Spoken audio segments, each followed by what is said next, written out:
9 डिसेंबर 2024ची ती काळरात्र आणि बीड जिल्ह्यातील मसास चौक गावचे सरपंच संतोष देशमुख यांची झाल्याने निर्घृण हत्या.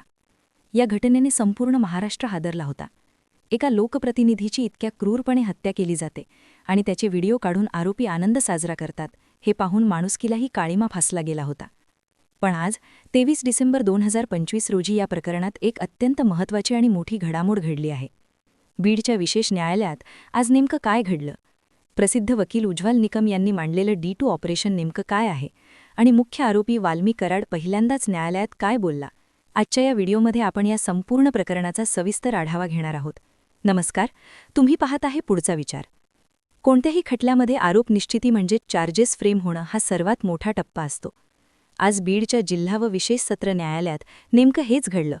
संतोष देशमुख हत्या प्रकरणातील 23वी सुनावणी आज पार पडली.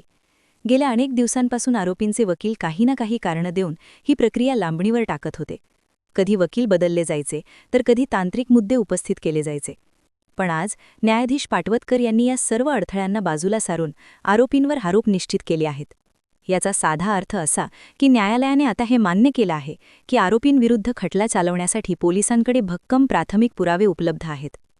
कोर्टात जेव्हा सुनावणी सुरू झाली तेव्हा एक अत्यंत नाट्यमय दृश्य पाहायला मिळालं. न्यायाधीशांनी 1800 पानांच्या दोषारोपपत्रातील संपूर्ण घटनाक्रम आरोपींना वाचून दाखवला. हा घटनाक्रम ऐकताना अंगावर शहारा येतात. त्यानंतर न्यायाधीशांनी आरोपींना विचारलं की तुम्हाला हे आरोप मान्य आहेत का?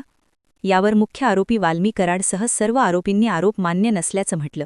याच दरम्यान वाल्मी कराड पहिल्यांदाच स्वतःहून बोलला. तो म्हणाला, मला काहीतरी बोलायचं आहे, सांगण्याची इच्छा आहे. कराड जेव्हा कोर्टासमोर स्वतःची बाजू मांडण्याचा प्रयत्न करू लागला तेव्हा न्यायाधीशांनी त्याला शब्दात फटकारलं.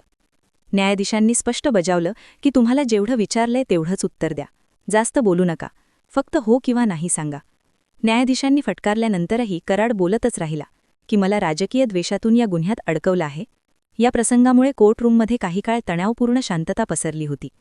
विशेष सरकारी वकील उज्ज्वल निकम यांनी आज माध्यमांशी बोलताना एक खळबळजनक शब्दप्रयोग केला, तो म्हणजे D2 operation.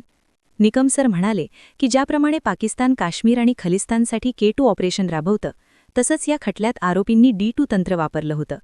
D for delay आणि D फॉर डिरेल. वारंवार वकील बदलणे, तेच कारणं कोर्टासमोर मांडणे आणि साक्षीदाराची प्रक्रिया सुरू होऊ न देणे हा यामागचा उद्देश होता. तसेच या आरोपींनी सरकारी पक्षाचे वकील उज्ज्वल निकम यांना सुद्धा बदलण्याची मागणी केली होती. आरोपींच्या मते सरकारी वकील उज्ज्वल निकम हे राजकीय पक्षाशी संबंधित आहेत. तसेच आरोपी प्रतीक घुले याने तर शेवटच्या क्षणी वकील बदलला आणि मला पुरावे पाहण्यासाठी वेळ हवा अशी मागणी केली. पण कोर्टाने याला प्रत्येक तारखेला असे व्हायला नको असं सुनावत शब्दात नाराजी व्यक्त केली. आता आपण वळूया या हत्येच्या मूळ कारणाकडे. संतोष देशमुख यांची हत्या इतक्या क्रूरपणे का करण्यात आली? उज्ज्वल निकम यांनी न्यायालयात सांगितलं की यामागचं मुख्य कारण होतं खंडणी. वाल्मी कराड आणि त्याची टोळी आवादा नावाच्या एका कंपनीकडून मोठी खंडणी वसूल करण्याचा प्रयत्न करत होती. पण सरपंच संतोष देशमुख या खंडणीच्या व्यवहारात मोठा अडथळा ठरत होते. संतोष देशमुख यांनी कंपनीला आणि गावाला या टोळीपासून वाचवण्याचा प्रयत्न केला, जो आरोपींना सहन झाला नाही. याच रागातून संतोष देशमुख यांचा काटा काढण्याचा कट रचण्यात आला. ही केवळ एक साधी हाणामारी नव्हती, तर हा एक पूर्वनियोजित थंड रक्ताचा खून होता. आरोपींचा मुख्य उद्देश गुन्हेगारी साम्राज्य निर्माण करून परिसरात दहशत पसरवणे हाच होता. या प्रकरणातील सर्वात भयानक आणि भक्कम पुरावा म्हणजे आरोपींच्या मोबाईलमध्ये सापडलेले 15 व्हिडिओ आणि 8 फोटो. 9 डिसेंबर 2024 रोजी सुदर्शन घुले, विष्णू चाटे, कृष्णा अंधाळे, प्रतीक घुले, सुधीर सांगळे आणि महेश केदार या 6 आरोपींनी सरपंच संतोष देशमुख यांना टाकळी शिवारात नेलं. तिथे त्यांना अमानुष मारहाण करण्यात आली. धक्कादायक म्हणजे ही मारहाण करतानाचे व्हिडिओ आरोपींनी स्वतः काढले. जेव्हा संतोष देशमुख रक्ताच्या थारोळ्यात होते तेव्हा आरोपी त्या क्रूरतेचा आनंद साजरा करत होते. हे व्हिडिओ आता आरोपींच्या वकिलांना देण्यात आले असून हेच व्हिडिओ या खटल्यातील सर्वात मोठा तांत्रिक पुरावा ठरणार आहे. आरोपींच्या वकिलांनी हा AIचा जमाना आहे, पुराव्यांशी छेडछाड होऊ शकते असा दावा करत वेळ मागितला. पण कोर्टाने त्यांना आजच्या आज डेटा तपासून घेण्याचे आदेश दिले. या प्रकरणाचा तपास करताना पोलिसांनी 1800 पानांचे 4 शीट सादर केले आहे. यामध्ये कॉल डेटा रेकॉर्ड, फॉरेन्सिक अहवाल आणि साक्षीदारांचे जबाब यांचा समावेश आहे. मुख्य आरोपी वाल्मी कराड यांनी जामिनासाठी खूप प्रयत्न केले, पण 59 पानांच्या आदेशात न्यायालयाने त्याचे सर्व दावे फेटाळून लावले. आरोपींवर मोको अंतर्गत कारवाई करण्यात आली आहे. वाल्मिक कराड आणि त्याच्या साथीदारांचा गेल्या 10 वर्षाचा इतिहास पाहिला तर त्यांच्यावर खून, अपहरण आणि खंडणीसारखे अनेक गंभीर गुन्हे आधीच दाखल आहेत. ही एक संघटित गुन्हेगारी टोळी आहे हे आता कायद्याने सिद्ध करण्याची वेळ आली आहे. आजच्या आरोप निश्चितीमुळे संतोष देशमुख यांच्या कुटुंबाला न्यायाची एक नवी आशा मिळाली आहे. संतोष देशमुख यांच्या हत्येनंतर जो संताप व्यक्त झाला होता त्या प्रकरणातील न्यायाची प्रतीक्षा आता संपण्याच्या मार्गावर आली आहे. उज्ज्वल निकम यांनी हा खटला लवकरात लवकर संपवण्याचा आणि फास्ट ट्रॅक कोर्टामध्ये चालवण्याचा निर्धार व्यक्त केला आहे.